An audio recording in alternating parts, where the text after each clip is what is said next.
so grateful to have you. As soon as your name popped up in our forum, it was an overwhelming outpour of, oh my gosh, we absolutely love you. And I think, having had the opportunity to interact with you over at our trainer workshop, your authenticity, your transparency, your expertise, your depth, I think you are one of the old souls like me where we just love to get deep into content and naturally have those kinds of conversations. So this for you trainers is for you. We're going to start with about 15 to 20 minutes of him kind of telling us a little bit about his story and how it relates to training and his business. And then we'll open it up to Q&A. I have a list of questions that trainers have submitted to me. If you have any others, drop them in the chat while he's talking, and I'll make sure that we get those for you and have you unmute and say hi and all the good things. But Jordan, thank you so much for taking time out of your schedule to be flexible and be here, truly flexible, and be here with us. We appreciate it. Thank you for having me. And I see a number of people here who are, I know from my own mentorship group. We've got Leah. Hello, great to see you. We've got Chris and Jenny, and then Maribel. Got a bunch of people. And then to everyone who I haven't seen before, I don't know. Wonderful to see you. Wonderful to virtually meet you. I appreciate you being here and showing up. And if you've heard me speak before, you'll have probably heard this story. But Anne Maria says like, hey, I want you to tell the story. So I'm going to tell the story again. So I'll start with show of hands because I'm watching everybody. How many of you know who Gary Vaynerchuk is by chance? Okay, so a lot of you know who he is. If you don't know who he is, very famous, well-known social media guru, big entrepreneur, blah, blah, blah. So I was his personal trainer for 3 years, from June 1st, 2016 to June 1st, 2019, 7 days a week, 3 years straight, every single day. And he's based out of New York City. So I was living in New York City, but I spent more time in airplanes and hotels than I did actually in New York. So he was traveling all the time. If he was in Hong Kong, I was in Hong Kong. If he was in LA, I was in LA. If he was in Tennessee, I was in Tennessee. If he was in Amsterdam, I was in Amsterdam. Like wherever he went, I went 7 days a week, 3 years straight. It was absolutely devastating. Special guest. If we could mute everyone, it'd be amazing because my ADD is gonna fuck with my brain. It's just like as soon as I hear that. And by the way, if anyone has any questions, feel free to pop right in. But like, ADD is gonna fuck me big time, and I don't take Adderall anymore because it's not good for me. Anyway, I was traveling with Gary. The main question that people often ask me is, how did I get that opportunity to coach Gary? And I tell you this story for a couple of reasons, which we'll circle back to. But the way that I got the job, when I first started I started coaching. I got my first internship in a gym when I was like 14 years old. So I started being in the fitness industry from wrestling. I started wrestling when I was like 8. By the time I got to high school, I made varsity as a freshman, and I really wanted to learn how to get stronger while I was losing weight for wrestling. And I found a gym a couple towns over from me. It was a specialty gym. It was a kettlebell gym in a town called Newton, Massachusetts. I reached out and I was like, hey, I'll take the trash out. I'll clean the floors. I'll do whatever you want. Just like, let me come and learn from you. And I was incredibly blessed. They were so kind. They took me in, and I started working there from like 14 years old. And so I got in the industry really young, and I was coaching people in person from that age. But in 2012, I started Scott, Massachusetts represent. Let's go. Actually, it was July of 2011, not 2012. In July of 2011, I started my own website. And basically, I started writing articles, at least one article a week, every single week. And when I say an article, it's really important in this day and age. It's not like an Instagram post, which, by the way, a good Instagram post will usually take me 1 to 4 hours, just for clarity, like one on the very low end, very, very low end, usually on average about 2.5 to 3.5 hours for one good Instagram post. But a lot of people, like, they think, oh, an article doesn't take that long. One article, for reference, was about like 16 on the low end to 24 hours on the high end of work every single week, between thinking of the article, researching the article, writing the article, editing the article, posting it, all that. Thank you, Katie. I really appreciate that. So I started a website in July of 2011. which is crazy because it's almost July. That's nuts. And I was writing at least one article a week every single week, at least one, often more. And for the first 2 years of me writing articles, no one was seeing my website. I got like on a high day, I got like 20 views in a day, and 18 of them were for my mom. And like, I just got like, no one cared about what I was doing or what I was saying. I actually, and I don't even know if I said this part when I spoke at Mind Pump a few weeks ago, but not only was no one caring, but I actively had friends and very close family friends telling me to stop posting so much because it was fucking annoying.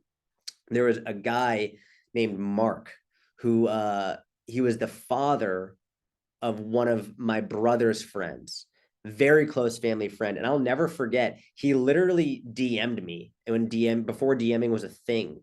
No, he didn't DM me. He emailed me because I was posting on LinkedIn. He emailed me. He was like, Jordan, your posts are spamming my feed. Please stop posting all this fitness stuff. And I replied and I was like, Mark, if you don't like my post, you can fucking unfollow me. And my mom was furious because she was like, you can't speak to Mr. Snyder that way. That's inappropriate. And I was like, Mom, like he doesn't have to follow me. Da, da, da. So anyway, all that's happening. No one's giving a shit. And then after basically in July of 2012, I wrote an article, and it wasn't July 2012. It was probably later. So it was I think it's October 2012. The article is still up. Anyway, I wrote this article that to this day is one of my least popular, least read articles ever. It was about 3 ways to sit at a desk and not have shit posture all the time. So I was like, I thought it was amazing at the time. I thought it was a groundbreaking article. It was like, you could do half kneeling, you could do tall kneeling, you could do this, just like, and an article with ideas on how to move throughout your day and sit at your desk without just sitting like Quasimodo all the time. No one cared about it. No one read it. No one liked it. Nothing. But there was one person who found it. And this person, who I didn't know who they were, left a comment and they asked a question. It's still there.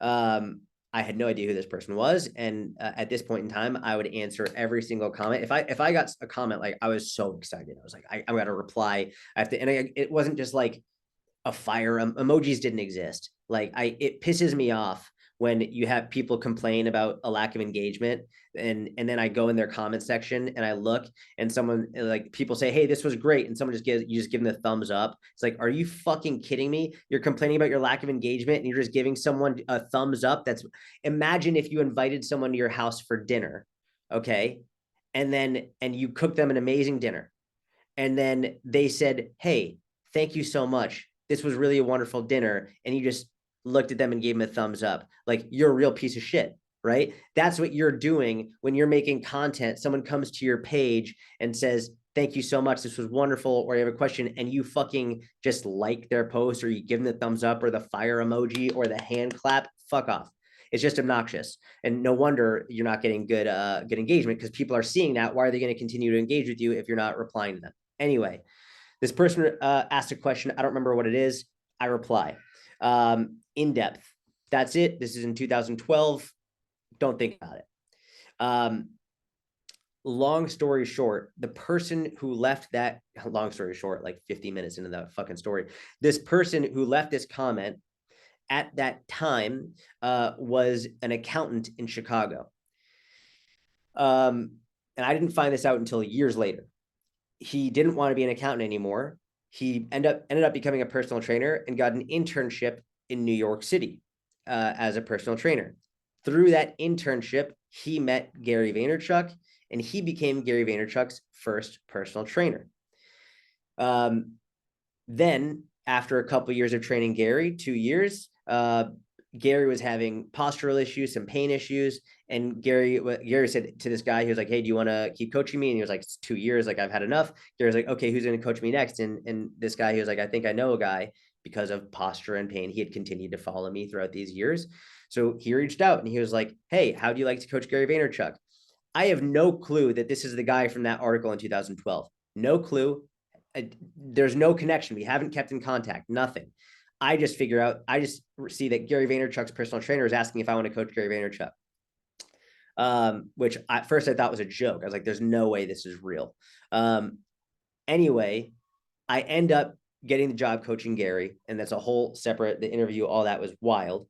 But this guy, his name is Mike Vacanti, who is Gary's coach. He's now my business partner, one of my best friends. And I tell you this story for two major reasons. Number one is because, like I said, to this day, this is one of my least popular, least read, least viewed articles ever. In a day and age in which everyone is chasing virality, I want to get more views, more likes, all this stuff. It's the piece of content that changed my life forever is the piece of content that is to this day one of my least popular pieces of content ever.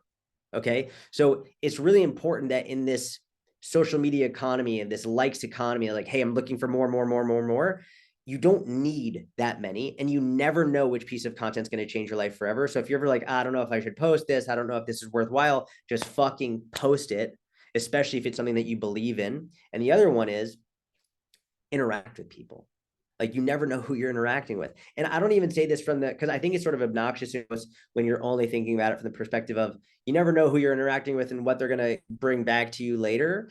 But also the messages that I get from people who are like, just because I interacted with them, I've lost 100 pounds, or just because I've interacted with them, like their child is now able to improve their health and their life. You never know what's going to happen just from interacting with one person, saying something kind and engaging with them. And not to mention all the things that could come back to you 100-fold. So stop chasing virality. Stop chasing just likes on likes on likes. Likes are essentially monopoly money. They mean fucking nothing. And I say that with every ounce of my soul. Likes mean literally nothing.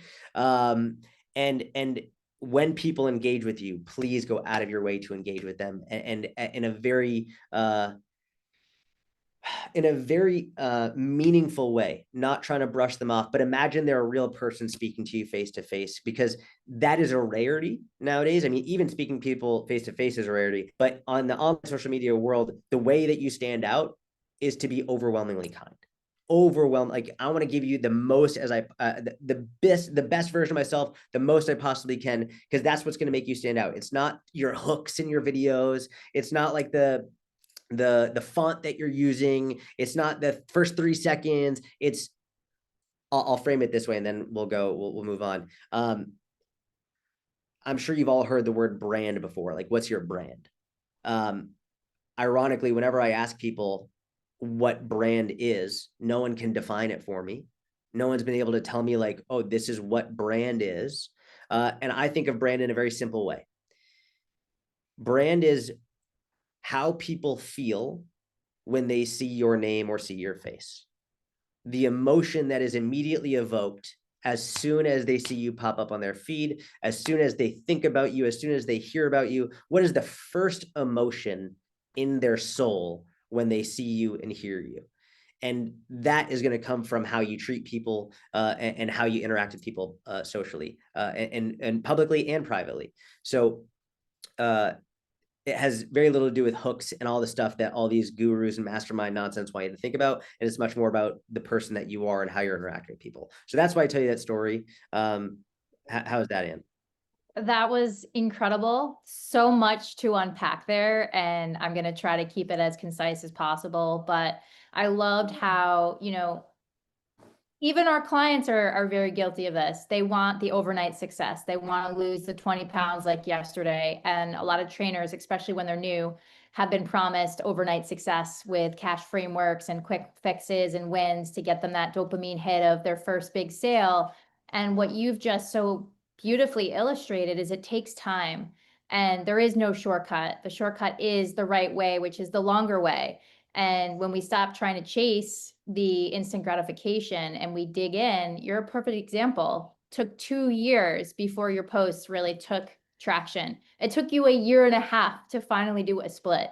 And yet we're in such an impulse to immediately try to achieve what we're going after. So I think that's a brilliant reminder that we need to be realistic with timelines as well as enjoy the process. And maybe, holding a split for 3 minutes is not enjoyable, but I think you have some really great stories to come from it that are lessons that we can learn as we apply that to our own business. So I want to like hammer in really quickly something you said about, hey, I was getting flack from my friends and my family and parents of friends. A lot of trainers who are new struggle with this overthinking, the lighting and the reels and the captions and the brand colors. And how did you get through that feeling of insecurity or doubt or even imposter syndrome? Like you don't have the right to be posting about these postural changes. Like what would be like a mindset shift of advice that you could give to a trainer listening? I'm doing what I did when I pulled up my oldest YouTube video. Watch this. This is from 13 years ago. Hey everybody, this is Jordan Syatt from SyattFitness.com, and this is my very first video post, so I'm really excited about that. Really cool. Fucking awesome video, dude. Fucking this is in my mom's house in my bedroom with that old ass TV in the back. And look, well, I'll do another one. Let me see. Let me see if I can find another exercise video that I did. Oh, this is so I was traveling abroad. I was in Israel and I was like a tour guide. Hey guys, it's Jordan Syatt from SyattFitness.com. I'm here doing another video. I want to say one quick shout out to my friend Itamal, who's another counselor on this. It's great for maximal strength. It's very challenging. I'm doing like band workouts in these tiny hostels. And these videos, by the way, like still bring me business to this day, even though they're shit, like shit. They're so bad. You can watch in the videos. I'm going side to side. I'm swaying side to side. I'm nervous. I literally have people commenting, dude, why are you so nervous? Why? I had people, because I never delete comments on my website. My first website was so bad. The design was because it was free. It was a free design on WordPress, and they were terrible back in the day. I had someone leave a comment and say like, "Hey, your content's really good, but like your website looks like shit," because I made a deal with myself that said I won't pay for a website design until I can fund it from my online coaching business, which took me several years. I was like, I'm not going to pay for it with other money that I get from in person. I was like, I will only start funding my online business with online money. And that took me several years. Long story short, I'll make this abundantly clear from the beginning. Your, I don't know, first 1,000 posts are going to suck shit. They're going to be terrible. Just so you know, they're going to be really bad. Might as well get over them. Like, just fucking do it. They're going to be terrible. Like, they're going to be really bad. And they can also still help people. They can, like, what would you say to someone who's 200 pounds overweight and they're like, hey, you're not going to say when you come to the gym, you're going to be a fucking Olympian. Like, you're going to be like, listen, it's going to be difficult. It's going to be uncomfortable. Let's figure out a way to, but we just got to get you started. You don't have to do the most intense workouts right at the way. You don't have to follow, you don't have to track every macro yet. It's like, let's just get you started. Get fucking started. Like, I don't know what you're waiting for. And I don't know why you're expecting to be so good from the very beginning. You're going to suck for the first 1,000 posts. And that's generously speaking. Like it might even take more than that. As for the people that are talking shit, cool, whatever. Like, what are they doing? Like it's mind-boggling to me when people really get worried about what other people are thinking about them. And I think I'm really blessed because I just don't get it. It doesn't compute with me, and like whatever. It doesn't matter. I know what I want to do. So That's like a confidence level though that I think is admirable, because I remember like you were scared other trainers going to think I'm not qualified or clients not going to understand what I'm saying. What if people hop in my comments and start making fun of me? So how did you build that resilience? Because was it something you were born with, or is it strategies you learned, or? I think it was number one, mainly ignorance. Like, I think I'm so ignorant that I just didn't even comprehend that would be an issue that people would, that was number one. But also, I got into this industry as I would imagine and I would hope, but I would imagine every single one of you, not to get rich or famous, but because I wanted to help people. Like that's why for over 2 years of getting no feedback on my posts, I kept going. I wasn't getting clients. I wasn't getting paid. I was just making more content because occasionally I get someone to say like, hey, this was really helpful. Hey, thank you so much. That was my payment. Like that was all I needed. Oh, it helped someone. Thank you so much. I knew that all I wanted to do is help people. That was it. And so as long as I'm helping people, it doesn't matter what the chatter or the chirping is. Like it's when I'm weighing what matters more, the people talking shit or the people that I'm helping, it's not even close. And then if I want to get into something that to a little bit more psychology and behavior, which we can use on ourselves and also our clients, there's something called consequential thinking, which is really helpful for people who are struggling with addictions and behavior patterns that they're not happy with. But it's also really good for life in general. And basically, consequential thinking is not about how you feel in this moment, but about how you'll feel once it's done. And we use this a lot with our clients, being like, I know you don't want to go to the gym now, but this is the whole concept of no one ever regretted working out. That's that concept playing out. It's like maybe you don't want to do it now, but you won't regret it once it's done. You will regret it if you don't do it. So thinking about if you're worried about what people are going to say, think about when you're, God willing, 90 years old. If you were blessed to live to 90 years old and you're looking back on your life, are you going to be happy that you didn't post because some fucker was going to like make fun of you or call you out? Or like, will that make you proud? Or you say like, listen, I did it anyway. I'm really proud that I did it. I'm glad. Like, and for, it's interesting. I've been talking about this more recently. One of the main reasons that I post now, and I post a lot now, it's not even just about fitness, but about things going on in the world.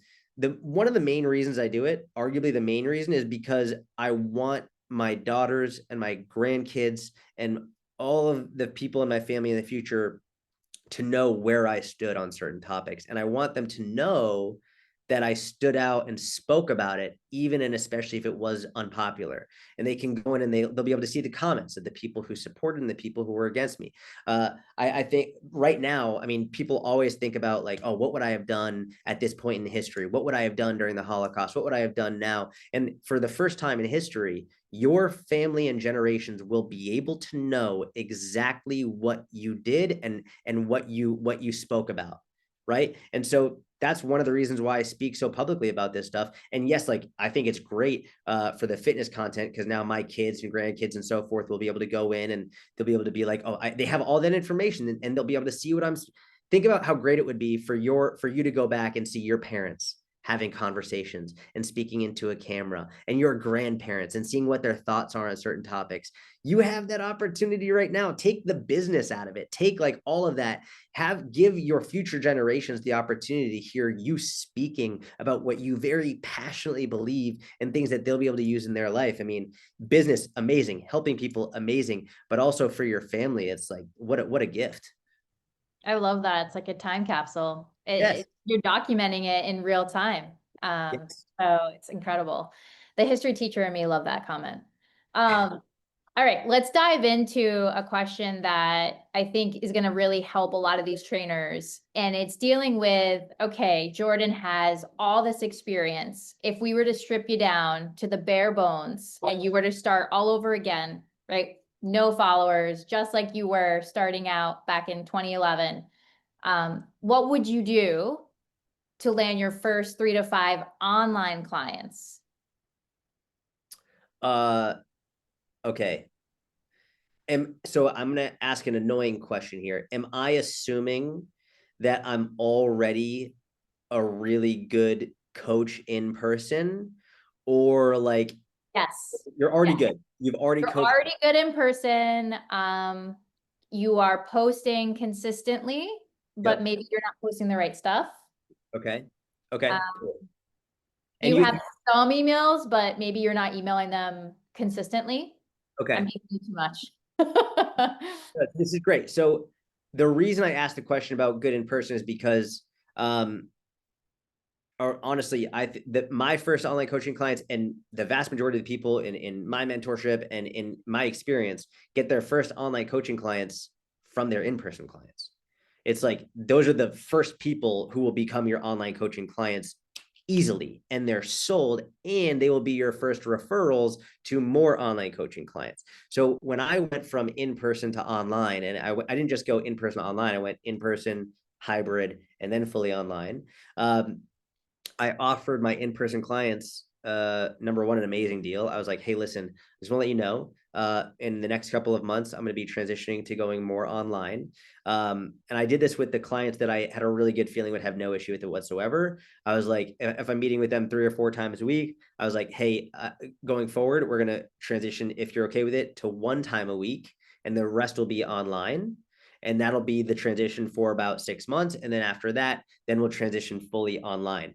If you're okay with this, I'm going to give you the next month of coaching completely free. It's on me. Like, just in this transition period, I'm taking this month on me as my way of saying thank you. And that way, like, I mean, they're probably going to, I had some clients who were like, I'm going to pay you either way. But this for me was an easy transition, get them to online coaching. And then they realize, especially if they've been an in-person client for a while, they don't need you there standing and counting reps. Then they have more freedom to go whatever time they want to go. And also it's way more cost effective.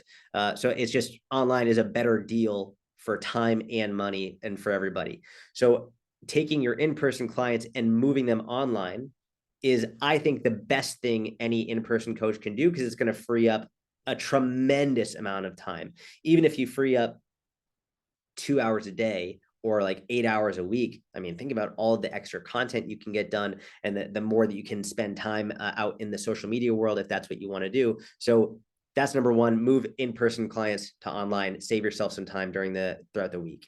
From there, now we get into social media stuff, and then it's making really, listen, I said your social media content is going to suck. It's going to be terrible. It's just going to be terrible at first, and that's okay. But it doesn't mean you can't help people. And it doesn't mean that it won't get better. It will get better, just as like your client's squat will get better. Your client's body fat and body composition will get better. It just doesn't get better overnight. So then I would say, I'll tell you what I used to say, and then I'll say what I've recently changed to in the last year and a half, because the algorithm has changed. I used to say, when the algorithm was different, post at least 1 time a day. Ideally, it was 2 to 3 times a day, every day. That's what I used to say. It was a grind. It was brutal. And the emphasis was on quantity over quality. Now, ideally, you'd have both. And there was a period of over a year where I was posting every single day, 3 times a day. And about a year. And that's when my audience initially really took off. I was spending about like 12 to 16 hours a day on Instagram alone. Now, I don't think that's realistic or feasible or smart, especially not nowadays. Nowadays, the algorithm has changed, and it way more prioritizes quality over quantity, which is really good, and also slightly disappointing, because it means that every post you need to put a lot of effort into. Like, every post, if you're treating your Instagram like a checkbox, like, I just got it done, I'm just posting, sort of like, if your clients are, if you're, think about this, a client can go and do a workout, and their RPE can be 5 for every exercise. Did they do all the sets and reps? Yep. Was the level of intensity sufficient to elicit a significant change? Nope. They got in. I was consistent, coach. I was there. I sent you the videos. I did it. But is their body going to change? Is their strength going to change? Is their bone density going to change? Is it going to elicit significant change? No, because they're not giving enough intensity. They're not giving enough effort to those workouts. Same thing with social media content. If I'll tell you this, if your average time spent on a post, if your Instagram post is less than an hour, I know for a fact that you're not putting as much effort in as you could, because it takes me at least that. And I'm, quite frankly, I'm really good at it. Like, I know how to edit on my own. I know how to do things. I've been doing this for well over a decade. I'm very good at it. And it takes me at least an hour to get a good post. And that's like bare minimum. So when you're learning the skills and you're learning the systems, it should be taking you much longer. So if you're wondering, how do I make really good content, we can go into that. What makes content good? Or I can more than happy to discuss that. But just make sure that if your RPE is level 5 and you're just checking it off and posting it, that's not going to be what you need in order to be seen by more people. I love that. And I think we should go deeper on what makes content good, because as you were saying that, I'm thinking to myself, is there a higher conversion rate on telling a story versus a tutorial versus trying to use a viral audio? So I guess my question is, what specific types of content in your experience, and I know it'll be different for all of us, has been the highest conversion rate for you in creating conversations or engagement? Yeah, so I'm going to answer that. Tyler brought up something really interesting. Tyler said, it's crazy because I hear people saying you can batch 10 to 20 posts an hour. That is if they are going, if they're trying to take the shotgun approach, they're pretty shit content and just blasting it out and seeing which one might hit the algorithm, because in their mind, they're chasing views. The number of people who tell me, oh, this video got this, or this reel got this many views, I want to make myself abundantly clear. And I swear to God, I'm swearing, I'm a religious Jewish guy.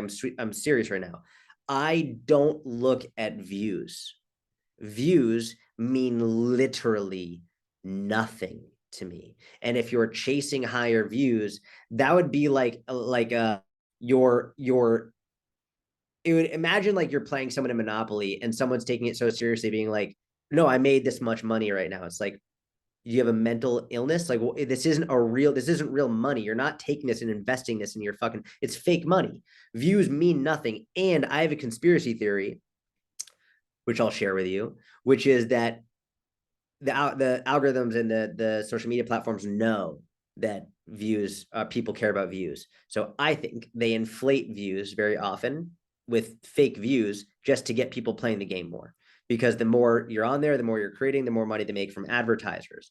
So I've seen people who have hundreds of thousands and millions of views, and the engagement is like, what the fuck? Like, it's terrible. And I know they're struggling. I'm like, I think that's inflated. I don't think that's real. And by the way, there's a whole book written on this in terms of the algorithm, or the equations that are used in the social media algorithms are the exact same equations that are used in the slot machines for gambling to keep people on there longer and longer and longer and longer. It's the exact same one. So if you hit one, you get millions of views or tens of thousands of views or more than usual. I won. You get stuck in the cycle. I want to keep going, keep going, keep going, keep going. So please, for the love of God, do not pay attention to views. It means literally nothing at all. So with that in mind, these people are chasing the views. I'm chasing real clients. I'm chasing real. Hi, what's your daughter's name? This is Lila. Hi, Lila. Are you getting ready for bed? It's got to be close. 7:40. Yeah, she's probably ready, right? No.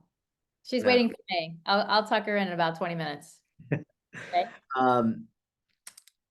I'm chasing real clients, like actual people who come in, who pay me and want to get better and improve their lives. And I think I saw someone mention it, like the people that come in from a viral post are not the people that you want at all. Like, they're not. I promise you, they're not.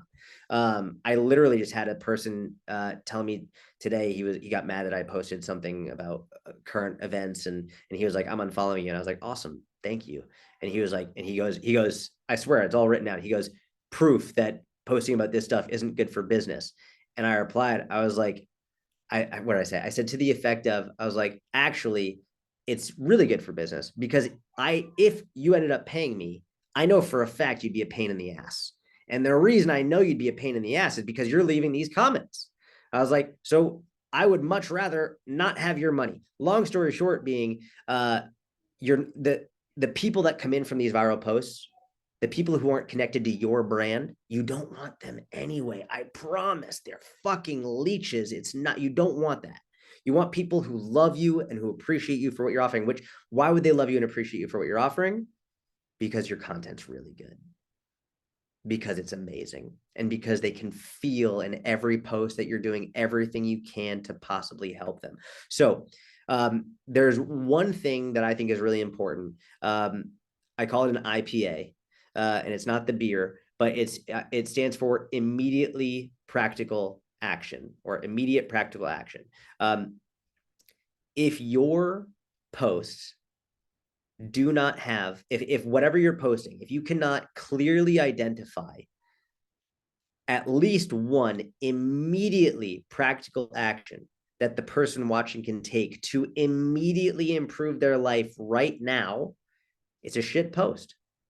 It's not good. So it could be as simple as, here's this technique.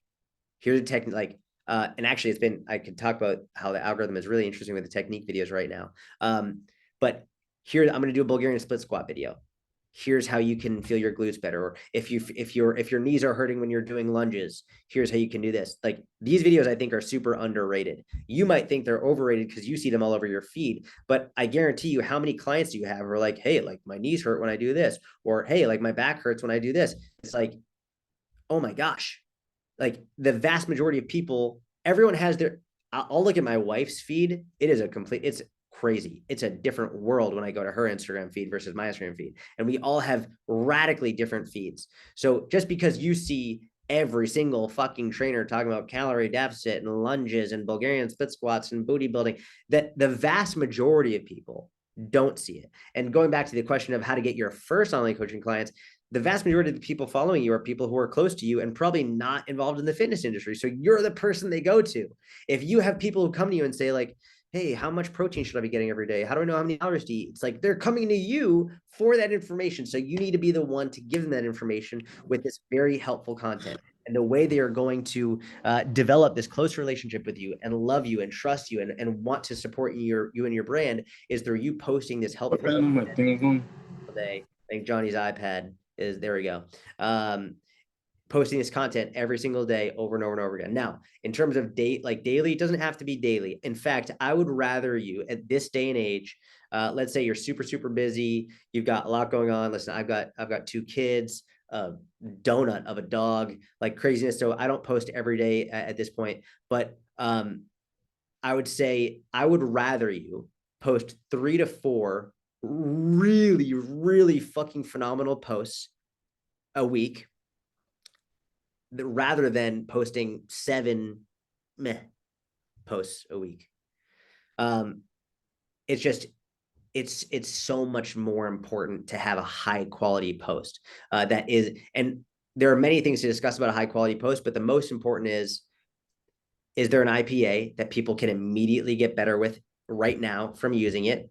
And how are they feeling when they're done with that post? How do they feel? Do they feel like you're judging them? Do they feel like you're a piece of shit? Do they feel like they can relate with you? And keep in mind, different people will feel differently. I cuss all the time. I'm from Massachusetts. I'm just like, I'm very East Coast. So ironically, the vast majority of my paying clients are often East Coast, whereas West Coast people often hate me. And they're the ones who are like, you're too brash, you're too blunt. And meanwhile, I fucking hate that. Which is just like the beat around the bush. And I don't know. I don't like that. I'm much more in your face. I'm going to say it like it is. It's just how I was brought up. My mom swore at me from the time I was a kid. I don't swear to sound cool. It's just how you're brought up in Massachusetts. I remember my teachers, Mrs. Burkle, would fucking swear at me all the time. It was just how it was.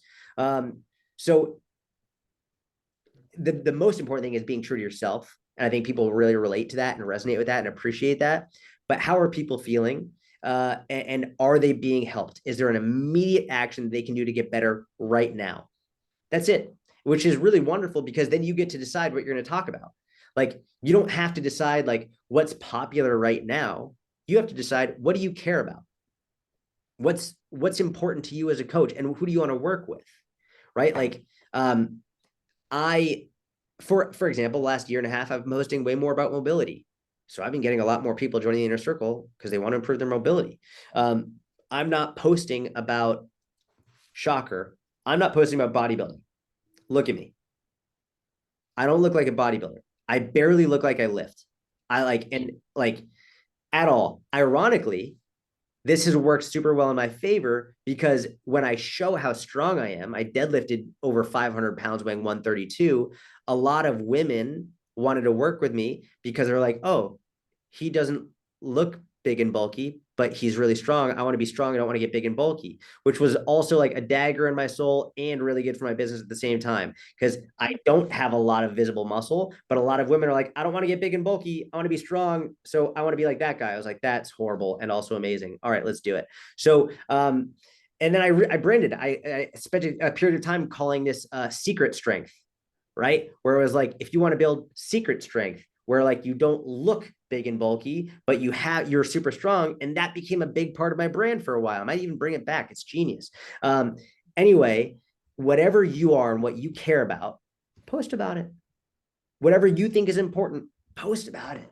Whatever you care about. Because if you start trying to post about shit that you don't care about, you're going to get clients who want to work with you for shit that you don't care about. And that's how you're going to burn out. So if you care about helping people lose fat, post about fat loss. If you care about helping people build muscle, post about building muscle. If you care about helping people get more mobile, post about that. If you care about all of it, post about all of it. You can do all of it, one of it, none of it. You can change. I used to be big in powerlifting. Now I'm more just general health and fitness. Like you can change and shift and grow with your content.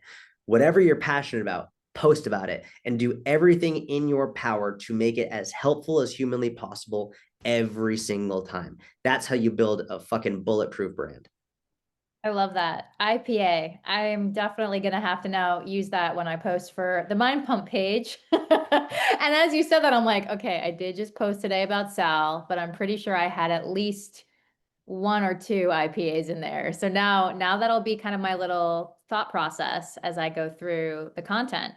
By the So way, sorry to having, interrupt, but the IPA is it could also be your hook. Lila, you are adorable. It's almost time to go to bed. It's almost time. I know it. Also, Lila, by the way, your name in Hebrew is Night. It's a gorgeous name. I love that name. Not a night person. I'm not either. we do go. I'm more of like a sleep in the morning. Sometimes I wake up at noon. You go for walks with me at 6:15 in the morning. Because you wake me up. Yeah, so she's a morning person. The IPA can very often be used as your hook. So let's say the IPA is going to be teaching people, I don't know why I keep going back to the knees, but like if people, hey, if you're going to teach people how to make it so their knees don't hurt when they do a lunge, do your knees hurt when you do a lunge? Here are 3 things you can do. Simple, very easy. It's funny you say that because Justin has been posting more tutorials on form checks and knee pain or elbow pain. And he laughs because his like are far exceeding Sal and Adam's.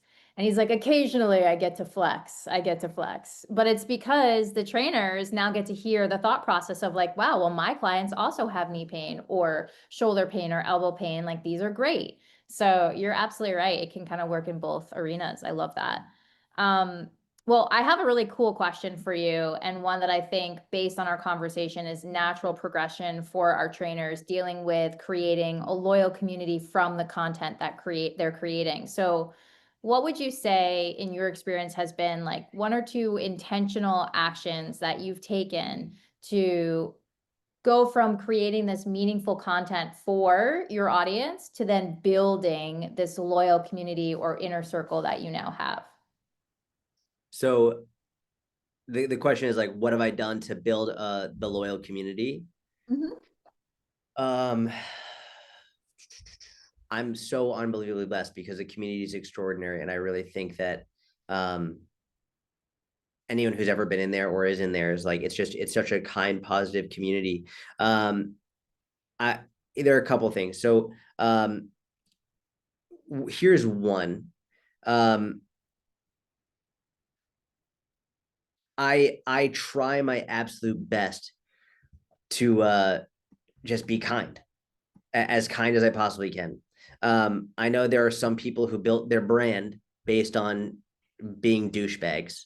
And that's fine for them. It's whatever. I personally don't like it. I know some of these people in person, and they're truly miserable people. But you're going to get whatever you put out. And so when you go in the groups of the people who are miserable, you got a group of miserable people.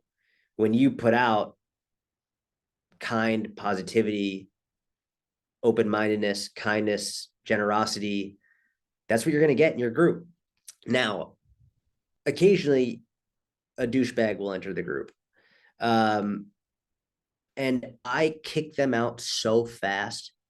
I can't even begin to tell you how quick I am to eliminate cancer from the group. I don't care about their money. In fact, I offered one person to pay them to leave. I don't care if they are a cancer in my group and they're bringing down other people. You're gone. It's just I have no tolerance for it because it will ruin the group. And so I think it's what you put out and then also what you tolerate. There's that. I also think one thing that I think has really stood out. One common question I get is from coaches who are like, well, what if I'll never forget. I had one coach ask me this, and numerous coaches ever since have been like, well, what if I don't know the answer? This one coach was saying she didn't want to go do an Instagram live. And I was like, why not? And she was like, well, what if someone asked me a question that I don't know the answer to? And I was like, you say, I don't know. I don't know the answer to that. I can look into it and try and find out. But she was so nervous to be on live and have someone ask a question that she didn't know the answer to. And not only do I very clearly and openly say, I don't know, for example, about 6 months into my splits progress, I posted about it and someone was like, hey, can you make a splits program for your inner circle? And I was really glad this person asked this in the public comment section because I replied, I said, I hadn't gotten the splits yet. I was getting much closer, but I was like, honestly, I said this in the comment. I was like, I don't feel comfortable making a splits program yet because I don't feel knowledgeable enough yet. If and when I get to the point I feel knowledgeable enough to make a splits program, I will. For the time being, I'm not going to make that program. The number of people who commented being like, this is why I trust you. This is why I'll join your program because I know you're only going to do what you're capable of and not go outside your scope. So being able to say, I don't know. And then also, and equally, if not more important, being willing to own up to a mistake. I recently said something that was wrong on a podcast. I said it was wrong. And it was basically, I was talking about some pesticides in organic foods. I said that rotenone was currently being used in organic pesticides. It has been discontinued use in the last couple of years. So I made a follow-up post and I was like, hey, just want to let you know, I made a big mistake. I said this was currently being used. It was discontinued a couple of years ago. Here's why I said it. And here's what we can do going forward. The number of people were like, thank you. Like, by the way, how many of you want just this is what our politicians to do? You make a fucking mistake. Oh, sorry, guys. Fucked up. Like, this is what I'm going to do going forward. Every time I'm watching a politician speak, I'm like, can you just admit you made a fucking mistake and move forward? And they always just blame the other side. So if that's what we want from our politicians and from other people, like, do that. And people will trust you more and love you more for it. It's crazy, but honesty works really, really well. Just telling the truth. I love that. I feel like you really hit the nail on the head with just being authentic. And that naturally is going to have people gravitate towards you and your brand as you defined it as what people see and feel when they're in or around your presence or your name is mentioned. So let's end with kind of a fun one for you. And it's what kind of future projects are you working on or fun projects are you currently working on that's got your attention that you've really enjoyed lately? Um, like public projects that I'm working on. I mean, the main thing, so I have a very obsessive personality. I'm like, I just do, Scott said the kids love the workout videos. Thank you. That's awesome. Thank you. That's a fun one that I've been doing. Thank you, I Elise. thought you were going to mention that one. You have to tell people who have no idea what you're talking about briefly what you're Yes. talking. I, I have a toddler and almost 1 year old. And I saw the stuff that was on YouTube and I was like, man, like there's got to be a way to get these kids moving more. And so I was sure that there were great kids workouts on there, and the kids workouts on YouTube are so bad. They Trash. are so bad. And immediately I was like, am I going to do this? Like, I was like, am I actually going to, because if you find a white space, you jump on it because it's going to be gone fast.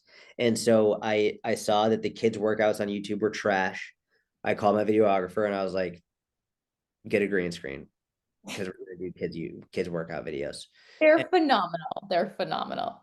They're awesome, and they do super well.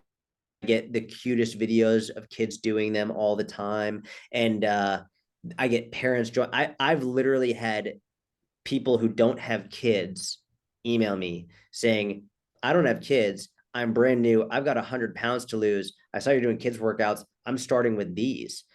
And like, and they're free and they're publicly available. And how many, I mean, I know the ages are all over. Do any of you remember like Blue's Clues? Steve from Blue's Clues growing up? Like, I have an emotional attachment to Steve from Blue's Clues, where it's just like, I want to be Steve from Blue's Clues.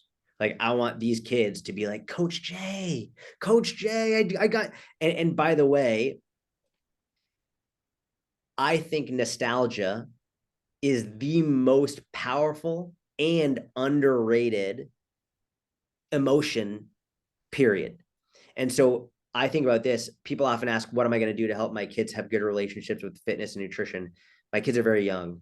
I can only pray that they have amazing relationships with it as they get older. There are so many other factors that influence it. But one thing that I'm trying to do very hard is create nostalgia around workouts and food in a way that when my daughters get older, going to the gym is I used to do this with my dad. Like that's what I'm trying to create. And so I'm trying to do that with kids as well through these workout videos. But that's an important project I'm working on. But if you can tap into nostalgia, you win. Like I have not, the two strongest emotions I found are nostalgia and fear, and they're both really important for many different reasons. But I prefer nostalgia when I can. It's better. So yeah, really, really important. And you said that on the podcast when you were recording, my heart like literally smiled because every kid wants to feel safe and seen and to build their confidence. And what a beautiful gift to be able to do that as a family. Yeah. So it's incredible. I love that. Jordan, it is always a pleasure to have you. Where can our community members learn more about you if they obviously want to work out with you in flying flamingos and all the kangaroo jumps that you do? Where can we find out more about your inner circle? If you Google my name, you'll find fucking everything if you type in Jordan Syatt. You're so much. Just Google my name. It's is the Google machine. Jordan Syatt Inner Circle, Jordan Syatt Fitness Business Mentorship, Jordan Syatt Kids Workouts, Jordan Syatt. It's like it's all there. It's all there. But I do want to say, I really am, as you can tell, I'm very passionate about what I do and about being a coach first and foremost. I've been doing this a decently long time, and I literally earlier today I had a call with my mentorship group, and I do this all day where I talk to fitness people and then I talk to coaches. I really enjoy talking with coaches because I feel like your impact can multiply because now all of you are going to speak with your clients and it can really multiply. And so I want to thank each and every one of you because the only reason you're on this call is because you want to be better for your clients. Like that's it. And our industry is full of dog shit coaches, like really bad coaches.